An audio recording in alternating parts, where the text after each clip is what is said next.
আপনি কিন্তু চাইলে আপনার নিকাবটা খুলে নিতে পারেন। আপনার কি কোনো সাহায্য দরকার?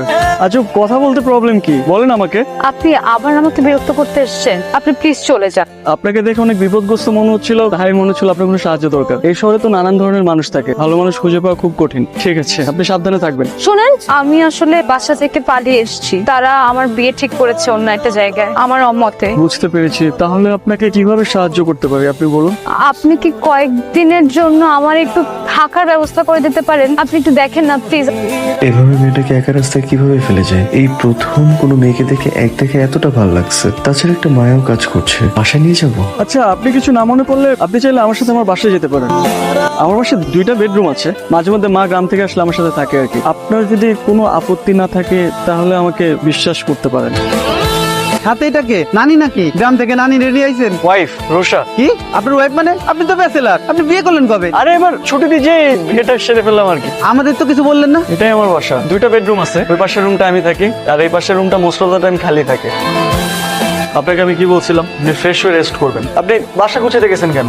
আমি একদম অগোছলো থাকতে পারি না। আচ্ছা, এখানে আমাদের দুপুরের খাবার, বাজার আর মেয়েদের কিছু ড্রেস আছে। আপনি পরে যে পছন্দ করে কিনে নিতে পারবেন, কোনো সমস্যা নেই। আপাতত এখান থেকে একটা পরে নেন। আপনি এত সকালে উঠে গেছেন? আপনি না কালকে বললেন যে আপনার অফিস আছে সকালে, সেই জন্য আপনার ব্রেকফাস্ট রেডি করে দিলাম। আসেন ব্রেকফাস্ট করে নেন। হ্যাঁ, আপনি এত কিছু কেন করতে গেছেন? আর আমি তো সকালে খাই না, অফিসে যে চা অথবা কফি একটা খেয়ে নিই, ওটাই সকালের ব্রেকফাস্ট। আপনি হালকা কিছু খেয়ে নেন।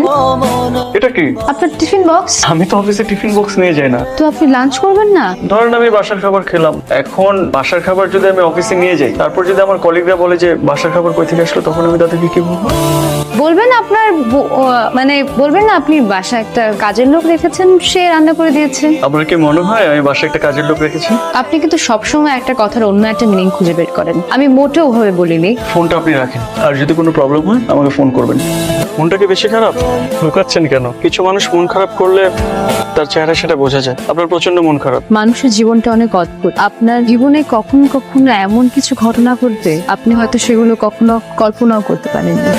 আর আপনি জানেনও না যে সেই ঘটনাগুলো ঘটলে আপনি কি করবেন বা আপনার জীবন কোন দিকে মন নেবে। এসব ছোট ছোট ঘটনা নিয়ে তো জীবন, আর এইসব ছোট ছোট ঘটনাকে আপনি যত মনে রাখবেন তত পিছিয়ে পড়ে যাবেন। চাচা, আপনি হয়তো বাসার উপরে পাঠিয়ে দিছি। শুনলাম তুমি নাকি বিয়ে করেছো, বিয়ে করে বউ নিয়ে আসছো, তাই বৌমাকে দেখতে চলে আসলাম।